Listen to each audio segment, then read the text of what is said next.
Markets are metaphorically dancing in the streets this morning as the Fed, as Chairman Powell at the Jackson Hole meeting has given the signal.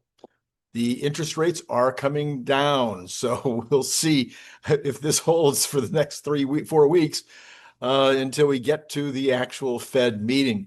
Markets are actually returning to all-time highs. They're so excited. With the S&P up 1.5%, Tesla up 4.5%. But I'll give you more of the report on Jackson Hole in just a few minutes. Sawyer Merritt says this morning, Tesla has changed estimated delivery wait times for their custom orders of all Model Ys and Model 3 variants in many parts of the United States to 5 to 6 weeks. They were at 4 to 6. Now it's 5 to 6 weeks. If I'm adding it up right, if you take 5 weeks from today, you're pretty darn close to September 30th. So I think folks are going to have to really get that. This might be the last weekend where people will be able to place orders and get their cars in time.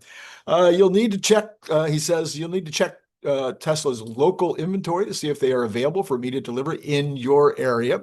And then, so that's where we are on that. Barron says this, Tesla has spent the past few years slashing prices in a bid to improve affordability and outsell its rivals, but the electric vehicle maker appears to be adopting a different strategy right now with regard to Cybertruck. It's another sign of how Tesla feels about the future of EV and the car business. The company has raised the price of the high-end Cyber Beast to $114,990 from $99,990 in the U.S., according to listings on its website. The truck now has a Luxe package, which includes full self-driving, or FSD, 4-year wheel and tire protection, and free supercharging access. Essentially, Tesla is bundling its highest level driver assistance products into the purchase price with other Tesla models, customers can pay a one-time fee of $8,000 or $99 a month for FSD. Of course, we know that. So the $8,000 fee isn't equivalent to the $15,000 price hike, but free charging is attractive. The two other Cybertruck options still start at $62,490 and $72,450 respectively, and don't come with the Luxe package. Tesla stock price is up 0.5%. Well, that's old news. shares weren't reacting to the change. That's true. They're now not reacting to. Tesla has become laser focused on self-driving technology. It launched a self-driving taxi service in Austin, Texas. The autonomous driving focus arguably has impacted car sales. A promised lower price model designed to help arrest sales declines hasn't arrived. Come on, you guys, it's coming. And it looks like it'll be a lower end Model Y, which is what we've known for months. Tesla sales, as for Cybertruck, sales have slowed. The company doesn't release sales by model number, but Cox is thinking that sales are, that second quarter Cybertruck sales were only 4,306, which is down 51% compared to last year. The Cybertruck only accounts for about 1% of total Tesla sales. And so this is maybe just a move that's saying we need to make money on this vehicle. We know people are willing to pay the price. I don't know. That's my best guess. Teslarati is also reporting that this is from The Cool Down, also known as TCD. I never, ever, ever use their reports because they're always so old, but this one looks like it might be today, and I think it's relevant. So I went ahead and used it. Tesla, and they're saying, they're quoting Teslarati, Deutsche Bank has increased its share in Tesla by 20.8%. The ownership of Tesla is now valued at almost $2.61 billion. A market beat report showed that Deutsche Bank owns 0.31% of Tesla, and that Tesla is the bank's 13th largest holding. Many other prominent financial institutions have also been investing in Tesla despite the company's rocky 2025, okay, which includes declining EV sales around the world and stock price that is down by over 15%. Okay, Motley Fool, though, chimes in and says the investment for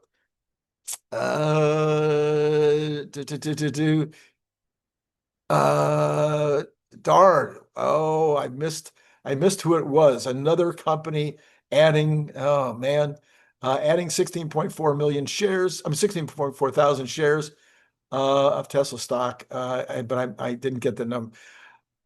Tesla's undoubtedly a risky stock. They're saying it's a good move on this company's part, as most of its value lies on robotaxi and full self-driving, and both are still far from their final destination right now. The company's slowly rolling out robotaxi service, but at the time of its writing, okay, we all know that.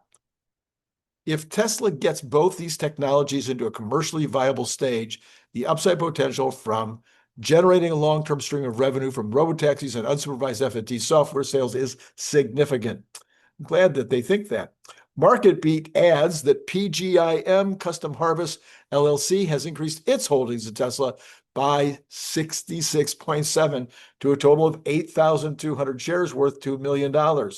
Major analysts, it says, have varying opinions on Tesla stock with a consensus rating of hold, as it has been for a while. This is Randy Kirk. There was not a lot of news today. It's August. Please hit like, subscribe, and notify. But there was a lot of financial news. So let's talk about the important financial news. This is the 𝐒𝐚𝐿𝐵 letter. Here's a summary of the Fed Chair Powell's speech. Shifting balance of risks may warrant adjusting policy. Number two, he suggests downside risks to employment are rising. Number three, labor supply has softened in line with demand. Number four, Fed is abandoning flexible average inflation targeting framework. Number five, can't take stable inflation expectations for granted.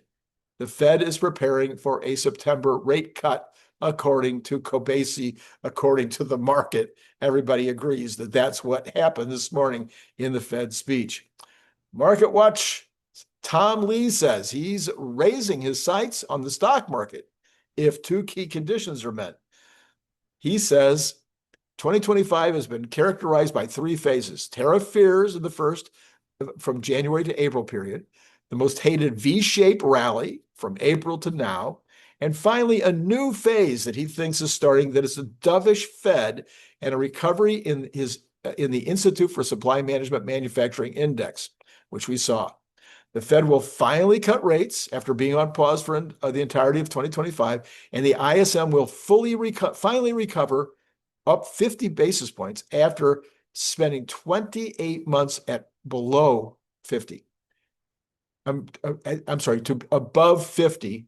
It has been below 50. The ISM Manufacturing Index did, in fact, marginally move past 50 in both January and February, but it stayed below 51 over the past 2 years.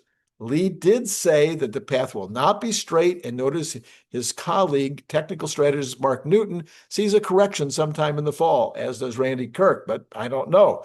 Maybe the correction was 1.5%, and the Fed has just reversed it. To us, this makes sense. We just don't know how stocks might initially react to a Fed cut.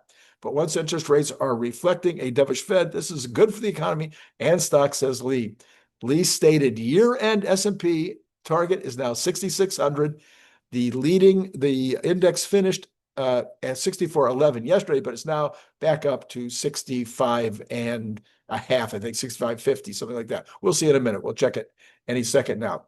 Barron's reports this morning. He says because of this, because of tariffs, Walmart is raising prices. Now listen to this, on about 10% of the goods it imports. And as reported yesterday, they only import about 1/3 of the things that they sell. So 10% of 33% is 3.3% of what they sell is getting raised because of tariffs. They say, otherwise they absorb the rest. This is according to CFO David Rainey, what he told Wall Street Journal yesterday. Walmart is placing orders early on items that thinks will sell well and ordering less of some higher priced items subject to higher tariffs. Walmart's sheer scale, they said, gives it ample leverage to negotiate rollbacks or vendor prices, ensuring that it won't absorb the full financial impact.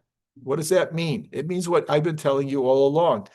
Somebody comes into Walmart, the salesman comes into Walmart, and the salesman he's an importer, items from China, or he's directly, the factory in China selling Walmart directly comes into the buyer and says, oh, your prices are going up 15%. And Walmart says, you're out of here. That's how it would work. I've been there. I've been in front of that buyer. You can't just come in and raise the prices 50%. Well, the guy says, yeah, but we have these tariffs. Walmart says, I don't care. My customer's not going to pay. It's not going to happen. So the guy goes, well, okay, listen, we think we could get it down to 10. Walmart says, nice try. I'll check. I'll see if I can find somebody else to buy a similar product from. My customer's not going to pay a 10% increase. And then finally the guy says, well, I'll go down to 5% increase. And Walmart says, well, I'll tell you what, I've known you a long time. I like you. We'll try the 5% increase. We'll take that 5% and we'll throw it out there. We'll put it on the shelf and we'll see what the customer says. Or Walmart says, okay, I think you're being fair with me now. I'll take the 5% and Walmart eats it because they don't think that the customer will absorb the cost, or they think that it will be bad for their overall cost reputation. Now you've got it. 3% of what Walmart sells is going up in price. Fortune magazine, optimists believe that AI will create more jobs for a bright future we can only dream of. Pessimists believe it will be a job killer at a scale that is unprecedented. Yet there is a middle road. AI will evolve roles, first those connected to the 3 C's, coding, conversation, and content. And we'll also create what coding, we know what coding is. Conversation would be people like me, marketers. And conversation would be customer service people, and content, that would be me. It will also create more opportunities for people to work in new ways. Some tasks will become obsolete. New ones will emerge. This is a company, the guy that's writing the article is a major, I guess they call themselves the largest labor, employment agency in the country. We've been forecasting workforce trends for more than 70 years. Back in 2018, we were already talking about the intersection of human and machine intelligence. Of course, our paper now, Robots Need Not Apply, argued for the importance of human skills at a time when automation was scaling quickly. The emphasis is no less relevant today than it was 7 years ago when they wrote that paper. The introduction of AI into the global workplace isn't as simple as upending the entire department and allowing technology to take over. It requires a precise, human-centered approach to analyzing tasks and the processes to enable people to focus on the work that truly adds value. This is exactly, again, what I've been saying, and this is what you'll be reading in the new book, but in much more detail. Some organizations learned this the hard way when they when they had to rehire employees they previously let go after recognizing the number of automated tasks that required human intervention and discernment. When it comes to AI, I'm a grounded optimist. I believe that rather than eliminating jobs, AI is changing their very nature. In fact, through 2025, 7 out of every 20 job categories, such as IT, finance, and customer service, saw an increase in AI skills required in job postings compared to 2024. And enterprise and industries like finance, consulting, and automotive, who were once late technology adopters, are now leading the way. Unlike other IT-centric emerging technologies, AI is now woven into nearly every part of our work and lives, evolving into a partner, coach, mentor, and assistant. Yet its true value relies on human oversight, judgment, and context. As I often say, AI is the cape. AI is the cape, but humans are and will remain the superheroes. 3 key adoption insights reinforce this view and guide what leaders should do next. According to our research, more than half of employers worldwide are using generative AI, with 47% saying they currently use AI tools to hire, to train, and to onboard talent. 47% believe that most productive workers build their AI skills in-house through direct work experience and also employee-sponsored programs. Still, individual employees need to see clear paths forward, and many ultimately do not. 50% of employees do not feel technology will help make the workplace better for them, and 41% are fearing that their role will be replaced. The uncertainty is understandable given that 39% of core workforce skills will be disrupted by 2030. That's according to the World Economic Forum, if you believe anything that WEF says. However, if AI is deployed in the right way, it will enable organizations to grow, creating more opportunities for humans, not less. We see this in our own business. Our AI agent that is integrating within our recruiting platforms includes almost 15 helpful tools to help recruiters streamline their day and bring more intelligence into the recruiting and outreach process. It creates job descriptions, job ads, and interviewing frameworks to screen candidates. This significantly saves time for our recruiters, who can now create tasks in seconds versus hours, then keep notes, create and update candidate profiles and records, and uncover new opportunities to find and pitch more candidates. So they conclude with these three recommendations. Entry-level professionals have never come in with a preponderance of knowledge and wisdom. That's what work is for. And there's no better or worse at they are no better or worse at demystifying and harnessing AI than the rest of us. By slowing our pipeline of future talent to chase expertise today, we ignore the need for practical succession. All right, they have these three recommendations. Be more effective day to day. This is about streamlining operations and reducing friction. It may mean AI does some of the tasks that are repeatable, process-driven, do not require ingenuity. Discover, reveal insights at speed. AI excels at data-driven decision-making and pattern recognition that humans miss. So integrate that and then disrupt. Co-create new value. This is what AI and humans do together. I wrote this yesterday in the book. Just yesterday, I was writing about how the humans and all the bots, whether the humanoids or whether the digital, it's all going to be about co-creation.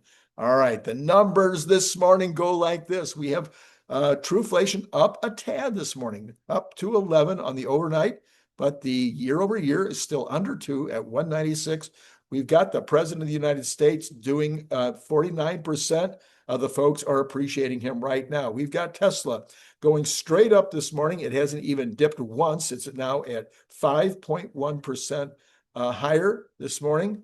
We got the VIX down all the way back down to 15, exactly 15 even. We've got the Dow Jones up 1.79, NASDAQ up 1.84%, and the S&P up 1.51, and it is now still 15 points low, 15 points below the all-time high. But yeah, it's good. It's probably who knows? Maybe it will, maybe it won't go above the all-time high again today. All right, we've got the Magnificent Seven. Of course, it's all up. NVIDIA only up 1%. Amazon up 2%. Google up 2%. And we've got the Cathie Wood screaming higher. And we've got TDOC up 5.22%. We've got ARKG up 4.61. Yeah, the RK up 4.34. So yeah. So what do you think? What do you think's happening with the bonds? Anybody got a guess on exactly where the bonds are this morning? Okay, let's take a look at the bonds. I have technological issues here. Bonds. Here we go. Whoops. Down 5.9 basis points to 4.273.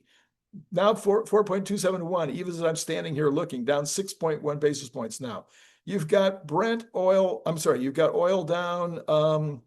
Yeah, okay, they've changed this. So you got Brent up a little bit, just a tad. Natural gas down 2.12% to $2.76.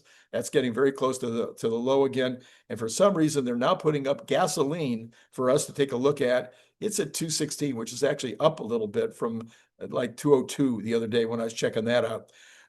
Gold up $30 this morning on the news. Whoa, back up to 34.10. Silver up 1.7% to 38,725, getting very close to testing its all-time highs. And copper up 0.48 at 446, around where it's been. You've got the dollar is actually mixed. narrowly mixed, but mixed. You got Bitcoin up 3,868 back to 116, but still way off of its all-time high. And there you go. Powell indicates, the headline here, Powell indicates conditions may warrant rate cuts as Fed proceeds carefully. So that's the way that the CNBC is characterizing it.